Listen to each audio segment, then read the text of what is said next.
And here it is. Can you see my screen? Yes. Okay. So let me start by showing you or reading to you my mission statement, which is by providing education, thorough plan reviews, and problem-solving strategies, I partner with my clients so they can achieve financial freedom and live a life of dignity. So I like to be considered as a partner.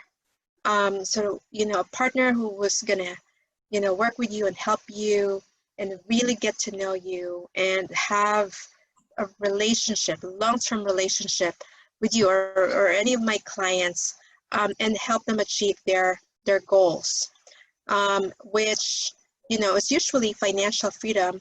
And the second phrase here, live a life of dignity, is significant because I have a healthcare background. And, for the last 20 years working as a physical therapist, a lot of the people that I work with, patients that I see for physical therapy, they get into that predicament unexpectedly. It's not something that they expected will happen. They don't expect to get sick or get injured or, be in that situation. And they're not prepared. So a lot of them are, I feel their pain, not just their physical pain as they're going through physical therapy, but also their financial pain. Some of my patients actually need more physical therapy visits, but their health insurance is denying it. So they're not able to continue unless they want to pay out of pocket. And then there's also that loss of income because they're not able to go back to work yet and do their normal functioning. And so there's this loss, there's this mental, like mental difficulty, mental pain that they're going through from the loss of income and not being able to provide for their families who are depending on them. So there's a lot of things they're going through. And do you think that they're living a life of dignity in that situation? What do you think, Jason? No, right? And that's what I was looking for before I encountered Freedom Equity Group. I was looking for a solution for me and my family, so that my family can continue to live a life of dignity, can live comfortably if something like that were to happen to me, because I know it could happen to anyone.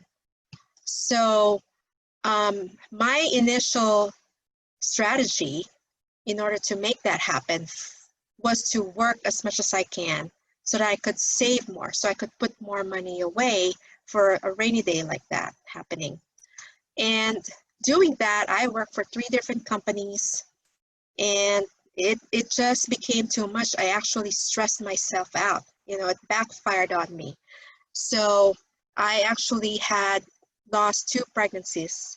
I had a miscarriage and then a stillbirth not very long after. And it was at that point that I hit rock bottom. It was then I realized I can't keep doing what I was doing. I can't work like I was working. So I took a pause and did some reassessment. And it was at that time when things opened up for me, like what they say about the universe shows you the opportunity when you're looking and, when your mind is open. So that's what happened. And it was then that I found out about Freedom Equity Group and the solutions that they have for clients. And I want to make sure that my clients can have this financial freedom that I have now, the financial security that I am enjoying now, because I know that, no matter what happens, it'll be okay. My family will be financially okay. And that's what I want my clients to have as well. My vision is to build a team or a company within our company of like-minded, passionate, driven, and dedicated partners or agents that are also committed to building long-term trusted relationships for the financial freedom of everyone involved, including our clients. I work really well with individuals and businesses who are like me. Basically that's somebody who's proactive and who take charge in caring for who's important to them. I like to partner with these type of people so that I can help them continue to care for those things or those people that are important to them, no matter what happens, whether they get sick, whether they die too soon, or they live too long, or if there's another pandemic that happens. No matter what happens, they would be fine. So get sick, we have living benefits. What are living benefits? These are provisions in our life insurance plans that allow our clients to access the benefits while they're still alive. Traditionally, life insurance would only pay out after the death of the person that's covered. Our living benefits actually allow the person that's covered to get the money while they're still alive. But not all living benefits are the same. And I want to point that out because 5 years ago, I had never even heard of living benefits. I didn't know what they were. But now I'm talking to people, maybe half would say, yes, I've heard of living benefits, and the other half say, I haven't heard of living benefits. And, from talking with other agents who work for other insurance companies, they boast that, yes, we have living benefits, but then you really have to look into it further and compare apples to apples because, like I said, not all living benefits are the same. These are the ones that we offer our clients. So there's 3 categories here. The first one is chronic illness. That means if they have any condition where they need assistance to do 2 out of these 6 activities, such as bathing, dressing, toileting, transferring, continence, which means the ability to control their bladder or bowel, and finally eating. Or if they need substantial supervision due to a cognitive impairment, that will fall under chronic illness. That's going to allow them to access their death benefit as a living benefit. The second category is critical illness. So any diagnosis of a heart attack, stroke, major organ transplant, end-stage renal failure, paralysis, cancer, ALS, blindness, arterial aneurysms, central nervous system tumors, burns, loss of limbs, and severe disease of any organ. I want to point out something here. May is Stroke Awareness Month. So Jason, let me ask you, are you familiar with stroke? You know what happens in a stroke? Like your blood, something in your blood, like your brain or something. Yes, you're close. So, a stroke happens when there's a loss of blood supply to a part of the brain, and the brain cells die. So when that happens, it can lead to a loss of function in the part of the body that's being controlled or being, supplied by those brain cells. So usually it manifests as a paralysis on the opposite side of the body. But it could also vary from person to person. Some would have difficulties talking or speaking or even swallowing. And in some stroke patients, they might have a problem with their cognitive processes, mental processes. And the other thing I want to point out is ALS. May is also ALS Awareness Month. Let me ask you again, Jason, are you familiar with ALS? Have you heard of ALS? Yep. What do you know about ALS? It's degenerative. And what happens? Like your body starts breaking down. So you have a little bit of idea. So it affects the motor nerves in the body. So everything that controls movement, muscle movement. So what happens is they slowly, gradually lose movement in their hands. That's where usually it starts. Then it goes to the legs. So they're not, then they begin to lose the ability to walk. And then at the later stages, it affects the ability to swallow, to eat, to chew food. So they're going to need tube feeding. And in the final stages, they even lose the ability to breathe on their own. So they're going to require a mechanical ventilator. And it's a very painful, difficult thing to see in a patient. And I do have patients with ALS.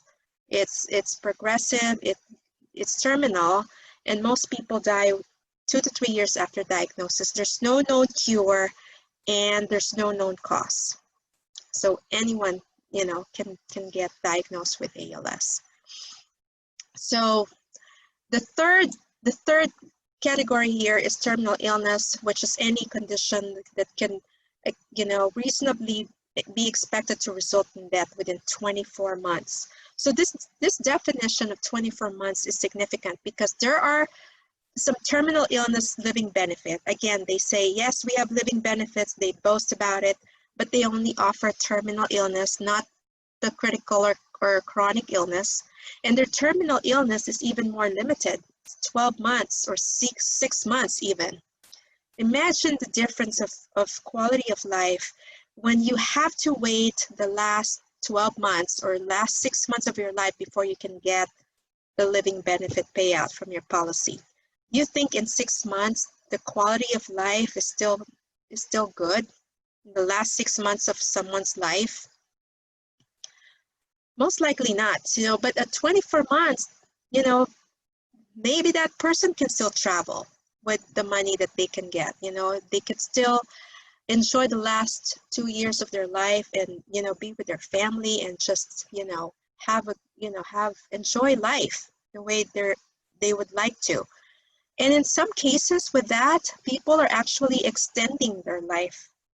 You know, they're actually living a little bit longer because they're happy, you know, there's no financial stress. And that is huge for me. I think that makes a huge impact. So here's an example of a living benefit where Dr. John actually bought a policy mainly for the retirement income. That's what he was really after. But 1 month later, just 1 month after paying the premium, he got diagnosed with throat cancer. And he received over $734,000 from his life insurance plan. After 6 months, he recovered and is now cancer-free. But that's what I call a win-win. yes, absolutely, right? But during the time when he was going through chemotherapy, he had to close his practice. So he's a self-employed person, just like you and me. He needed to depend on his business, on his income, in order to pay his bills, to pay his house. He has a wife and a mother who depend on him. But because he had to, you know, go through chemotherapy, he can't work. He had to close his practice. But he didn't have to worry about his wife or his house, losing his home, or his mother, because he now has this money available to him. According to AARP, cancer can attack more than just your body. It can also destroy your bank account. And even the best health insurance might not protect you. That's pretty dire, right? So where does COVID-19 fall under the living benefits? So if any of our clients become positive with COVID, they can use the chronic illness and possibly the terminal illness, okay?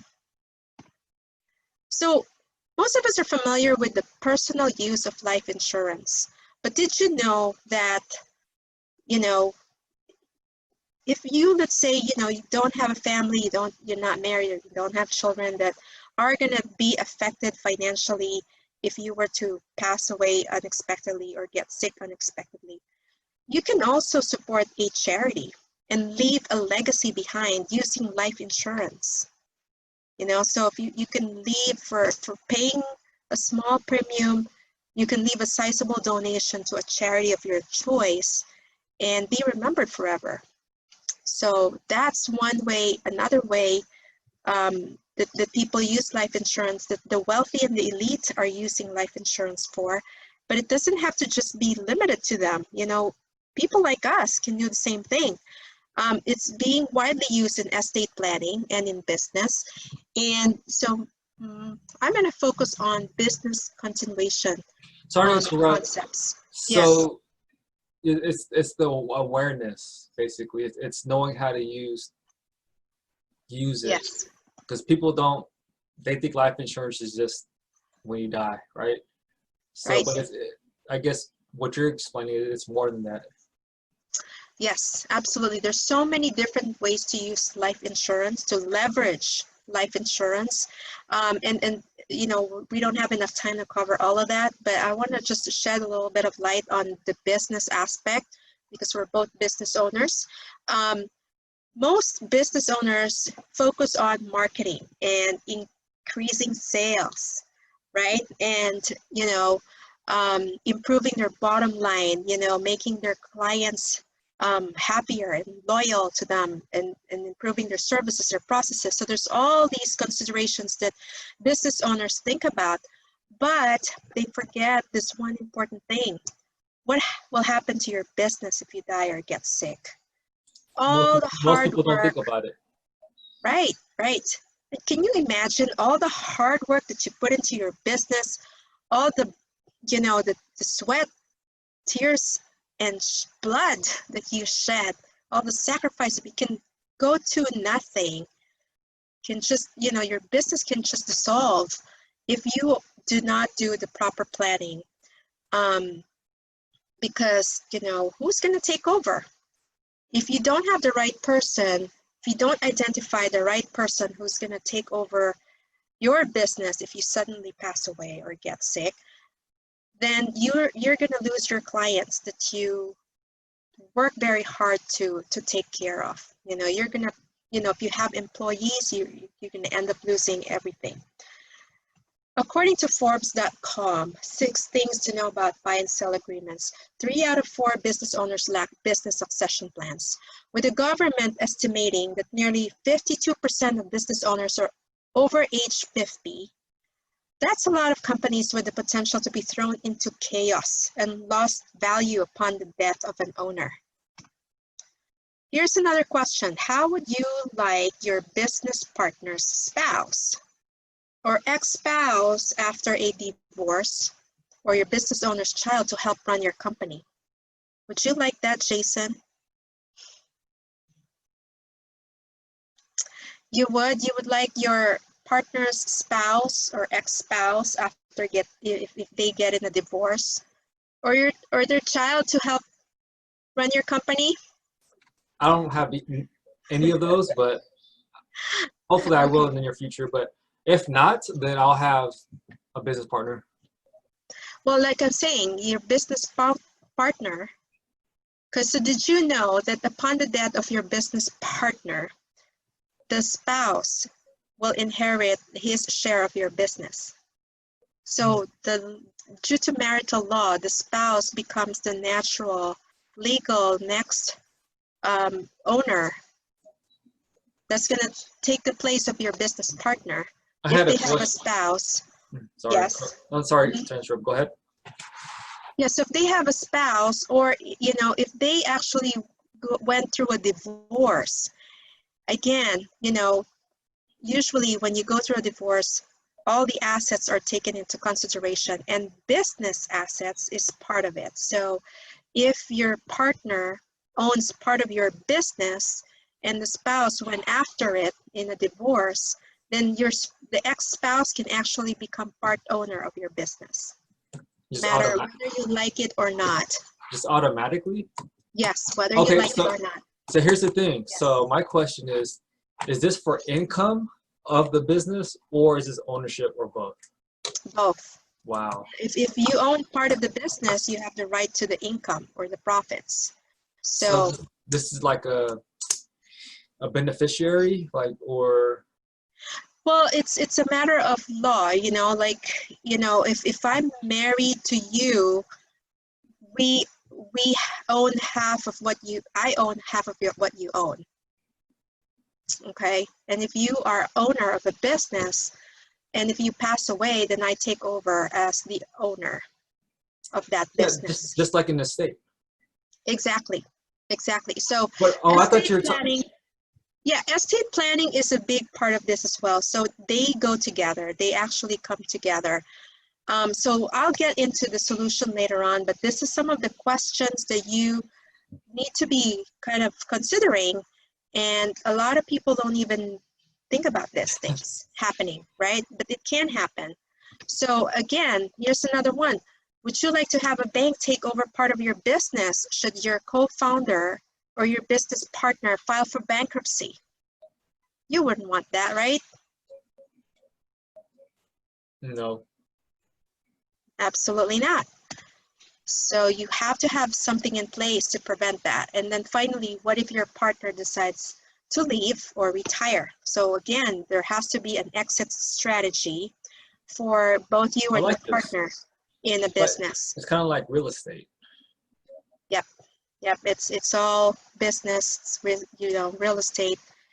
Real estate is a business too. So it can be applied in real estate businesses as well, or properties. So the solution could be a simple buy and sell agreement. Okay, it's a legally binding agreement between the parties involved so that when any trigger event like a death, disability, retirement, or divorce happens, there's going to be it will ensure an orderly and smooth transition or transfer of business ownership from one person to another. Okay, so it's going to ensure the continuation of the business operation, that there's going to be funds available to purchase the other person's business interest, that the customers are going to remain happy, the employees will be reassured, and there will be no strangers. This is an important one. There will be no strangers or disgruntled heir owners. This is like Ray Kroc leaving his legacy to his family. Mm-hmm. Yep.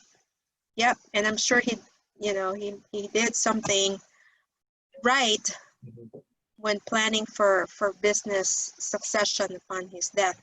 So the step one is to establish a price for the business interest. So you can do this with the help of an accountant. Of course, you want to have a lawyer help you, especially if the business is owned by several different owners, and if it's a little more complicated. It all depends on the intricacies of the particular business, and of course an insurance agent or financial professional like me. But in certain cases, you might also need to hire a valuation expert, a valuation professional to determine the real value of the business. Okay. The second step is to identify a buyer or buyers. And this is when you actually decide who you would want to be owning the company, who you want to be involved in the company. You want to establish some ground rules, step 3, and you can also indicate in the agreement who you don't want to be involved in the business. So who you want to be involved and who you don't want to be involved. For example, in family-owned businesses, like I mentioned earlier, let's say, you want to leave behind your business to your daughter. And at that time, your daughter is still single, so she's not married yet. Later on, she got married. So her spouse is going to now be a part owner of the business legally because of marital law. But if you don't want that to happen, if you want to keep the business ownership within the bloodlines, you can do that. You can specify that in your estate plan or in your buy and sell agreement. And finally, you want to fund it. You want to have the funds available. So you can use cash, you can use investments, but there's no guarantee that they're going to be there when you need it. Life insurance will do that though. Life insurance will provide you that guarantee. So here's how it works. Oh, okay, again, here it's, it will avoid litigation. It will avoid lengthy disagreement and delays, which can cause the loss of customers, loss of employees or creditors. Now, it can be structured different ways depending on the type of business and how many owners there are. So here's an example. Let's say George and Bob are co-owners in a business. And to keep it simple, they both own 50% each in the business, 50%, 50-50. So let's say the value of the business is $500,000. So how much would each have in shares? So let's say they own half. So Bob owns 250,000, and George, or Joe, sorry, I said Joe owns 250,000, right? Right. So it's 50-50. So what they can each do is get a $250,000 life insurance plan on each other. All right. So this is Joe. He gets a life insurance, $250,000 life insurance plan on Bob, and Bob vice versa. So now Bob gets a brain aneurysm and dies at age 50.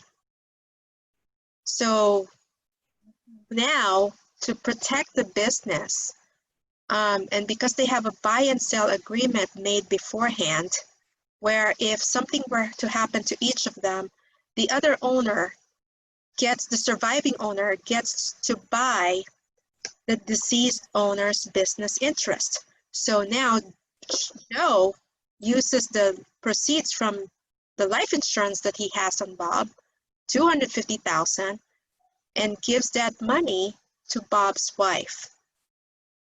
Okay, so Bob's wife doesn't really care about taking over as part owner of the business. She doesn't know how to run the business. She's happy with the $250,000. And Joe now has full ownership of the business. He has full control. He can do whatever he wants. He can hire somebody else to replace Bob. That's how that works. Make sense? I'm trying to grasp all the information and digest it, but for the most part. Yeah. So the purpose of the buy and sell is to buy out the other person's interest in the business. In this case, it was 250,000. Yes. Yeah. So Would that be like 250,000 is how much they each own as shares in the business. What do you call this type of policy? A buy and sell agreement. Is this like permanent, or is this like term, or? It can be either one. I'm going to get to that later on. Perfect. So another way to do it is called an entity purchase buy and sell agreement, where it's the same concept, except the difference is here the business entity actually purchases life insurance on each of the owner's life. So let's say there are 3 owners. So the business, the corporation, buys a life insurance on each of these 3 owners. When one of these owners dies, the business will get the payout from the life insurance, and the business will pay that out to the estate, or to the wife or the children of that owner that passed away. All right, so that they don't have to be involved in the business. Okay. Now, what happens if there's only one owner, solopreneur? Okay, so they can still do a buy and sell agreement. The key is to identify a possible buyer. Okay, so there's different options that you can do that. An example is Rich. He owns a profitable computer repair shop. He has a wife and 2 children who are not involved in the business. And then he has an employee, a full-time employee, Mike, who's been with him for a long time. He knows how the business runs. He's been trained by Rich. And, you know, there's a couple other employees that are only working part-time. So Rich went to Mike, talked to him and say, hey, Mike, you know, I'm about to retire, I'm getting old, you know, would you like to buy my business when I'm ready to retire? And Mike says, how do I do that? I don't have the money. Well, we can do a buy and sell agreement. You can purchase a life insurance plan on me, so that, you know, if I retire or if I die unexpectedly, it's going to pay you a death benefit. It's going to pay you some cash value. And you can use that to purchase my business. Okay, so Mike agrees, and they set up a buy and sell agreement. And then when the time comes, the insurance policy will pay the money to Mike that he can use to buy out the business from Rich. Quick question. Yes. Can I ask you questions, or I have to save it till later? Why don't we save it till later? That's okay. I'll just write it down. All right. Thank you. Okay. So again, a buy and sell, in summary, a buy and sell agreement is meant to buy out, somebody's share or ownership of the business. Okay, to ensure that you exclude the people that you don't want to be included in the running of the business, and also to include the people that you do want to be involved in the business. Now, let's go look internally inside the business and see what's going to happen now. How will the business continue to run smoothly after the loss of a key person or the owner itself, the owner himself? A key person may or may not necessarily be the owner. It could be an employee who is highly paid and responsible for management decisions, who exerts a significant impact on sales and profits, or who enjoys special rapport with customers and creditors. So if a business identifies a key person who's valuable to the business, then they want to make sure that they protect the business somehow. If that key person suddenly leaves or dies or gets disabled and can't continue to work, so that you can avoid these scenarios, the loss of sales or production or profits. You can avoid the loss of business opportunities, credit difficulties, as well as the increased expenses associated with hiring and training a replacement for that key person. So the business can actually get a key person life insurance on the life of that person. Okay, so the business is the owner of the life insurance plan. The key person agrees for this arrangement. They're aware that the business is doing this. And when something happens to the key person, the insurance policy will pay the proceeds to the business. The business is also the beneficiary. And the business can use that money to train a replacement, to hire, somebody else, or to, pay off loans or any other expenses that the business has. So it is something that benefits the business. I'll give you a story. I'm going to read it, okay? It's a true story of how this all comes together. So it makes it easy to understand. All right, so the story goes, Amanda Moses, so the names have been changed, okay? Amanda Moses was straightening up her home when the news came across the television. A small plane had crashed at the nearby Talladega, Alabama airport. There were no survivors. Amanda's husband, Jeff, and 4 co-workers were on that plane. And they were on their way home from a business trip in Ohio. In an instant, Amanda had lost the love of her life, and her sons, Josh and Eric, had lost their father. The accident also dealt a serious blow to Auto Custom Carpets, the world's leading manufacturer of automotive floor coverings. Jeff was president and one of 3 partners. The accident wiped out most of the company's sales force, and now the jobs of 150 employees hung in the balance. Ken Howell, one of Jeff's partners and longtime friend, didn't panic because he knew the company will be all right. He had business insurance plans put in place with the help of their insurance agent. Life insurance policies for the partners funded a buy and sell agreement. With the proceeds from Jeff's policy, the 2 remaining partners bought out Amanda's stock, leaving them in control of Auto Custom Carpets. The business also purchased key person insurance on the lives of all 3 partners. Within 30 days of the tragedy, money from the key person policy was used to hire a salesman from one of the company's competitors to take Jeff's place. As for Amanda and the boys, they're financially secure because of life insurance that Jeff owned individually, plus the money Amanda received through the buyout. I feel blessed that he loved us enough to have the foresight to take care of us, says Amanda. So that's the example. Life insurance with living benefits can be used to structure either a term or permanent plan for a key person or buy and sell agreement. The only difference is that a permanent plan would also have a cash value growing inside it. Okay, so my call to action is, if you are not sure whether you should have, or this is something that you need to have, if you have any questions about your business, I'm giving free consultation. Give me a call. And a good referral would be any business owner, whether a sole proprietor or a partnership or a corporation. Any questions? Awesome job.